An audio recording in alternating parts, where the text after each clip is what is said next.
आजच्या क्लासमध्ये आपण स्टेजेस ऑफ स्टॅटिस्टिक्स पाहणार आहोत फ्रेंड्स. तर स्टॅटिस्टिक्स वेळेस ज्या आपल्याला स्टेप मार्फत जावं लागतं, ज्या स्टेप थ्रू जावं लागतं त्याला आपण स्टेजेस म्हणतो. तर स्टेजेस ऑफ स्टॅटिस्टिक्स हे अभ्यास करण्यापूर्वी आपण स्टॅटिस्टिक्सची बेसिक अंडरस्टँडिंग काय आहे ते पाहून घेऊयात. तर न्यूमेरिकल डेटा जे काही असेल, क्वांटिटेटिव्ह डेटा किंवा काय असतो फ्रेंड्स, क्वांटिटेटिव्ह डेटाला ज्यावेळेस आपण अभ्यास करतो किंवा न्यूमेरिकल त्यालाच काय म्हणतात, आता 1 2 3 4 5च्या फॉर्म मध्ये जे मोजता येतात, ज्या संख्यांना आपण मोजतो त्यालाच न्यूमेरिकल डेटा म्हणतो. तर जे क्वांटिटेटिव्ह डेटा किंवा ॲग्रिगेट्स फॅक्ट्स आहेत, फिगर्स आहेत, यांना जेव्हा आपण अभ्यास करतो तर यालाच काय म्हणतो आपण, स्टॅटिस्टिक्स म्हणतो. तर अलीकडे आता एज्युकेशन डिपार्टमेंटमध्ये मुलींची संख्या किती वाढलेली आहे, म्हणजे मुलांची संख्या, मुलांच्या तुलनेमध्ये मुलींचे जे एनरोलमेंट आहे स्कूलमध्ये, जे जायचं प्रमाण वाढलेलं आहे का कमी झालेलं आहे, कोणत्या देशाची पॉप्युलेशन किती झालेली आहे. आता कोरोनाचं पॅन्डेमिक आहे, तर कोरोनाचे जे पेशंट आहेत ते वाढले का कमी झाले, किती जणांचा मृत्यू झाला, किती जण रिकवर झाले, हे सगळे जे फॅक्ट्स आहेत आपण किती जेव्हा म्हणतो, ज्या वेळेस आपण 1 2, तर आज 2 पेशंट वाढले, आज 4 पेशंट रिकवर झाले, तर ज्याला आपण मोजू शकतो. आणि अशा डेटांचा जेव्हा आपण अभ्यास करतो तर त्या डेटा आणि या इन्फॉर्मेशनला आपण स्टडी करण्यासाठी जे काही टेक्निक्स, टूल्स, मेथड्स वापरतो त्यालाच आपण काय म्हणतो, स्टॅटिस्टिक्स म्हणतो. या ठिकाणी एकच शब्द दिसायले, क्वांटिटेटिव्ह इन्फॉर्मेशन, आणि न्यूमेरिकल डेटाच्या आधारावर आपण काहीतरी कन्क्लुजन पर्यंत पोहोचतो, रिझल्ट पर्यंत पोहोचतो. तर आता असं झालेलं आहे की आता कोरोनामध्ये जे आहेत पेशंट कमी झालेले आहेत म्हणल्यानंतर पुढे जे आहे लॉकडाऊन सध्याला संपेल, आपण इस्टिमेट पर्यंत पोहोचलो. भविष्याची सुद्धा आपण त्यावरून काय लावून घेतलो, अंदाज बांधून घेतलो. तर भविष्याच्या वरती काही इस्टिमेट्स लावण्यासाठी आजचे जे काही रिझल्ट असतील, तर रिझल्ट किंवा कन्क्लुजन पर्यंत पोहोचण्यासाठी आपण ज्या फॅक्ट्स, फिगरला, न्यूमेरिकल फॅक्ट्सला अभ्यास करतो त्यालाच आपण काय म्हणतो, स्टॅटिस्टिक्स म्हणतो. तर हे स्टॅटिस्टिक्स वर्ड हे आलं कुठून, तर हे स्टॅटिस्टिक्स वर्डची सुरुवात कुठून झालेली आहे फ्रेंड्स, तर लॅटिन मध्ये एक शब्द होतं स्टेटस, दुसरं इटालियन मध्ये एक इटालियन वर्ड होतं ज्याला म्हणायचे स्टॅटिस्टा,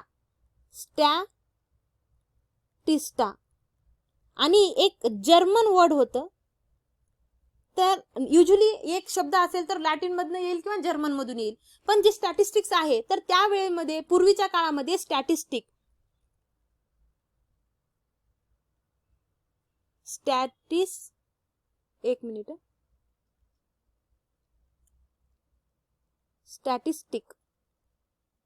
तर त्यावेळेस हे जे 3 शब्द होते, ह्या तिघांचा अर्थ एकच निघायचं. ह्या तिघांचा अर्थ काय होतं फ्रेंड्स, एक अर्थ होतं ह्या तिघांचं, ते होतं पॉलिटिकल स्टेट. तर त्यावेळेस जे राजे महाराजे होते, आणि ते राजे महाराजे काय करायचे, त्यांचे जे राज्य आहे त्याच्याबद्दल ऍडमिनिस्ट्रेशन जे काम आहे, ऍडमिनिस्ट्रेशनचं काम आहे, ते काम करण्यासाठी जे काही मेथड्स, टेक्निक्स, टूल्स वापरायचे, त्यावरून हे जे 3 शब्द आहेत त्या तिघांचा अर्थ काय, पॉलिटिकल स्टेट. आणि पॉलिटिकल स्टेट वरून याचं कामकाज पाहण्यासाठी ऍडमिनिस्ट्रेशन केलं जायचं, आणि ह्या शब्दावरून काय झालेलं आहे, स्टॅटिस्टिक.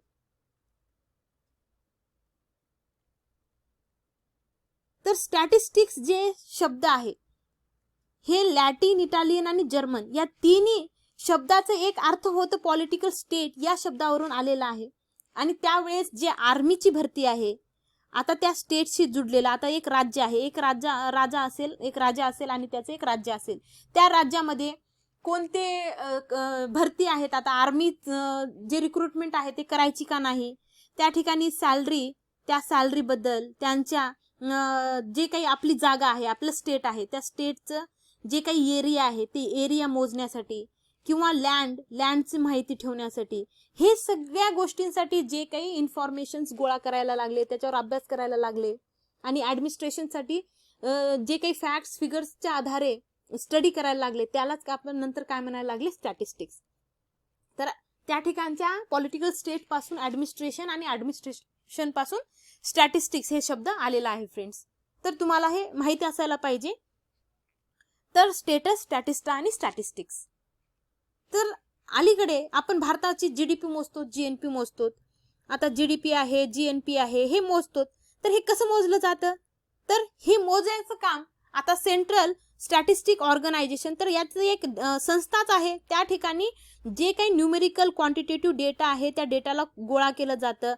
टॅक्सेशन डिपार्टमेंट असू दे, फायनान्स डिपार्टमेंट असू दे, रेव्हेन्यू एक्सपेंडिचर डिपार्टमेंट, आता वेगवेगळे जे काही गव्हर्नमेंटचे डिपार्टमेंट, ह्या सगळ्याकडून डेटा कलेक्ट केलं जातं आणि त्या डेटाच्या आधारावर काय करतात ते जे त्या सेंट्रलचे ऑर्गनायझेशन मधले जे काही ऑफिसर्स आहेत ते तेच काम करतात.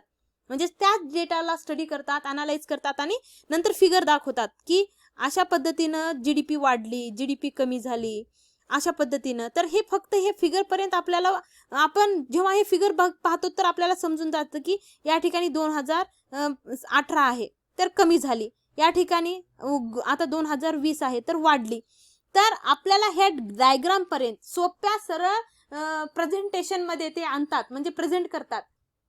एक डायग्राम असू दे, एक डायग्राम असेल, पाय चार्ट असेल किंवा कोणतीही फिगर, ते टेबल अनुसार. तर हे सगळ्या कन्क्लुजन पर्यंत कोण पोहोचतं? तर ते अभ्यास करतात डेटाला. त्या डेटाला अभ्यास करून त्या कन्क्लुजन पर्यंत, रिझल्ट पर्यंत ते माहिती पोहोचवतात आणि साध्या सरळ भाषेमध्ये ते आपल्याला अंडरस्टँड होतं. तर हे अंडरस्टँड करण्यासाठी जे काही डेटा आहे, फॅक्ट्स आहेत, त्या फिगर्सला आपण स्टडी करतो आणि ते जे स्टडी करण्याचं शास्त्र आहे त्यालाच आपण स्टॅटिस्टिक्स म्हणतो फ्रेंड्स. ओके, तर आय होप तुम्हाला स्टॅटिस्टिक्स म्हणजे काय हे क्लिअर झालं असेल.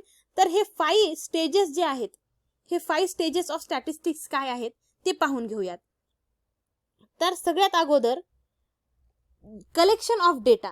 तर आता GNP मोजायचा आहे किंवा GDP मोजायचा आहे, जे काही असेल, किंवा कोणतंही एक प्रॉब्लेम आहे समजा, तर त्या प्रॉब्लेम बद्दल मला अगोदर ते प्रॉब्लेम काय आहे नेमकं हे शोधून काढावं लागेल. म्हणजेच मला अगोदर काय करावं लागेल? कलेक्शन. तर हे स्टेजेस आहेत फ्रेंड्स, तुम्ही हे लक्ष देऊन बघा, कारण हे प्रश्न एक्झाम मध्ये विचारलं जातं. तर कलेक्शन म्हणजे बेसिक स्टॅटिस्टिक्सचं जे स्टेज आहे ते आपण डिस्कस करायलो. कलेक्शन ऑफ डेटा, जे डेटा आहे त्याला आपण सगळ्यात अगोदर कलेक्शन करावं लागेल. मग दुसऱ्या लेवलवर काय, म्हणजे जे प्रॉब्लेम आहे ते प्रॉब्लेम बद्दल त्याच्याशी रिलेटेड काय काय माहिती आहे ते माहिती आपण गोळा केलोत. म्हणजेच आता डेटा कुठून कलेक्ट करायचं, कोणाकडून कलेक्ट करायचं, या प्रॉब्लेमशी कोण कोण जोडलेले आहेत, कोणत्या गावाला जायचं, म्हणजे हे सगळे जे काही गोष्टी आहेत ते आपण कलेक्शन ऑफ डेटा मध्ये आलं. आता दुसरं असेल ऑर्गनाइज करणं, ऑर्गनायझेशन ऑफ डेटा. तर दुसऱ्या वेळेस काय करतो, त्याला ऑर्गनाइज केलं. म्हणजे एक प्रॉब्लेम आहे त्याच्याशी रिलेटेड खूप काही माहिती भेटली मला, 20 पद्धतीची माहिती, 20 इन्फॉर्मेशन भेटले. तर एका गावामधून भेटलेले एकत्र केलं, एका व्यक्तीकडून भेटलेले एकत्र केले, त्या ठिकाणी आणखी कोणत्या तरी पर्टिक्युलर पिरियड मध्ये, ह्या 2 महिन्यामध्ये हे 4 इन्फॉर्मेशन भेटले. तर यांना असं क्लासिफाय करून टाकून वेगवेगळ्या त्यांच्या इन्फॉर्मेशनच्या बेसिसवर मी काय केलं, त्याला ऑर्गनाइज केलं. त्या डेटाला एकत्र करून घेतले माझ्या वेल अंडरस्टँडिंगसाठी, माझ्या चांगल्या अंडरस्टँडिंगसाठी, पुढे मला त्या गोष्टीपासून माहिती मिळवायचं आहे म्हणून. मग त्यानंतर मी काय केले, ऑर्गनाइज केले डेटाला. त्यानंतर त्याला वेगवेगळ्या फॉर्म मध्ये प्रेझेंट केले, प्रेझेंटेशन ऑफ डेटा. तर आता हे डेटा भेटलेला आहे, त्याच्या बेसिसवर मी त्याला ब्रीफ मध्ये असं पाय चार्ट मध्ये या डेटाला शो करून टाकले असं. तर या ठिकाणी जे काही माहिती भेटले, या ठिकाणी गर्ल्स असतील, बॉईज असतील, म्हणजे मेल फिमेल, मग त्यामध्ये अडल्ट किती, त्यामध्ये चाइल्ड किती, अशा पद्धतीने मी एक काहीतरी डायग्राम बनवेन किंवा ग्राफ बनवेन किंवा जे काही असेल टेबल बनवेन. त्या टेबलच्या आधारे ब्रीफ मध्ये मी त्याला प्रेझेंट करणे. तर ब्रीफ मध्ये प्रेझेंट करणे तिसरा असेल. चौथा असेल, आता एकदा सगळे काही माझ्याकडे डेटा कलेक्ट झाला आहे, त्याला ऑर्गनाइज केला आहे, प्रेझेंटेशन केलं आहे, त्याला अनालायसिस करेन. आता मी अनालायसिस करणे, तर त्याला बारकाईनं, जेव्हा म्हणतो आपण बारकाईनं अभ्यास करणं, अनालाइज करणं, त्यापासून काय कन्क्लुजन निघत आहे त्या कन्क्लुजन पर्यंत पोहोचण्याचा प्रयत्न करणं. त्यासाठी डिफरंट मेथड्स वापरणं, मेथड्स असू दे, टेक्निक्स असू दे, थेरीज असू दे, त्या ठिकाणी मी त्या सगळ्यांना त्या ठिकाणी लावीन. म्हणजे आता हे फिगर्स आहेत तर त्यामध्ये ॲव्हरेज काय निघत आहे ते अभ्यास करीन मी, त्यांचं जे काही टोटल किती झालं आहे, मग यापासून त्या पैकी किती वरती काय परिणाम होत आहे, म्हणजेच ॲव्हरेजचे मेथड्स वापरणे, जे व्हेरिएशन्स आहेत, कोरिलेशन्स आहेत, यांच्यामध्ये गर्ल्स आणि बॉईजच्या डेटामध्ये काय रिलेशन मला समजलं. आणि हे सगळे जे म्हणजे ज्यावेळेस मी रिलेशन यामध्ये बांधते किंवा ॲव्हरेज काढते, कन्क्लुजन पर्यंत पोहोचण्यासाठी आता मी वेगवेगळे मेथड्स वगैरे वापरते, तर त्याला काय म्हणेल मी, अनालायसिस ऑफ डेटा. तर फ्रेंड्स, अनालायसिस ऑफ डेटा. आणि जे पाचवं आहे ते असेल इंटरप्रिटेशन ऑफ डेटा. तर पाचवं काय आहे friends, interpretation of data. Interpretation म्हणजे याचा जेव्हा आपण अर्थ पाहतो, तर इंटरप्रिटेशन ऑफ डेटा म्हणल्यानंतर फ्रेंड्स समजून घेणे. तर समजून घेणे म्हणल्यानंतर कन्क्लुजन पर्यंत फायनली पोहोचलोत. आता या ठिकाणी आपण वेगवेगळे relations, correlations पाहिलोत, रिग्रेशन्स पाहिलोत, average पाहिलोत, central tendency पाहिलोत, जे काही असेल आता ह्या या ठिकाणी आपण अनालायसिस केलोत. त्याला अनालाइज झाल्यानंतर आपण फायनली आता कन्क्लुजन पर्यंत पोहोचलोत. कन्क्लुजन पर्यंत, रिझल्ट पर्यंत पोहोचलोत. आणि त्यापासून जे कोणी साधं व्यक्ती सुद्धा त्यापासून डेटा आता समजून घेऊ शकतं आणि ते रिझल्ट त्याला आपण सांगू शकतो. आता आणि कन्क्लुजन कसं असायला पाहिजे, सिंपल आणि इझी. म्हणजे अगोदर प्रॉब्लेम होतं, सगळ्यात अगोदर प्रॉब्लेम होतं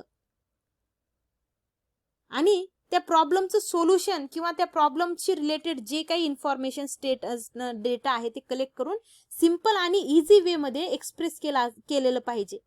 काय, इंटरप्रिटेशन ऑफ डेटा म्हणल्यानंतर समजून घेणे. इंटरप्रेट करणे म्हणजे अंडरस्टँड करणे. तर फायनल कन्क्लुजन, रिझल्ट पर्यंत आपण हे इंटरप्रिटेशन ऑफ डेटा मध्ये पोहोचतो. म्हणजे अनालायसिस झालं आणि आपल्याला कन्क्लुजन भेटलेलं आहे आता. आणि हे कधीही सिंपल आणि इझी वे मध्ये पाहिजे, की फायनली आपल्याला समजलेलं आहे की जे आपण शोधायला गेलो होतो की गर्ल्सची संख्या शाळेमध्ये वाढलेली आहे का नाही शिक्षणामध्ये. तर फायनली आपल्याला खूप काही डेटा वगैरे पाहिल्यानंतर त्या ठिकाणचे 2-3 मुली, एका गावातील 2-3 मुली जॉबवर लागल्यामुळे आपण रिलेशन शोधलो की 3 मुली जॉबवर लागल्यामुळे ह्या वर्षी काय झालेलं आहे, खूप काही पेरेंट्स मुलींना शाळेमध्ये पाठवायला लागलेत. आपण रिलेशन फाइंड आउट केलोत.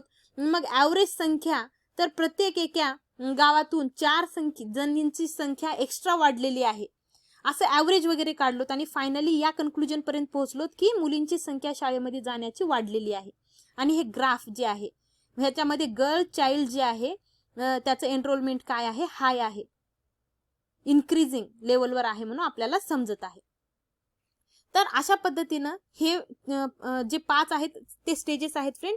तर सगळ्यात अगोदर जे कलेक्शन ऑफ डेटा आहे, दुसरं organisation of data, presentation of data, analysis of data आणि शेवटी आहे इंटरप्रिटेशन ऑफ डेटा. तर एक प्रॉब्लेम असेल त्याच्यावरून डेटा कलेक्ट होईल, त्याला ऑर्गनाइज केलं जाईल, प्रेझेंट केलं जाईल, अनालाइज केलं जाईल आणि शेवटी कन्क्लुजन पर्यंत म्हणजे सिंपल आणि त्याला इझी अंडरस्टँडिंग जसं होईल त्या फॉर्म मध्ये त्याला शो केलं जाईल, म्हणजे एक्सप्रेस केलं जाईल. आणि हे आहे फ्रेंड्स एक 5 स्टेजेस ऑफ स्टॅटिस्टिक्स.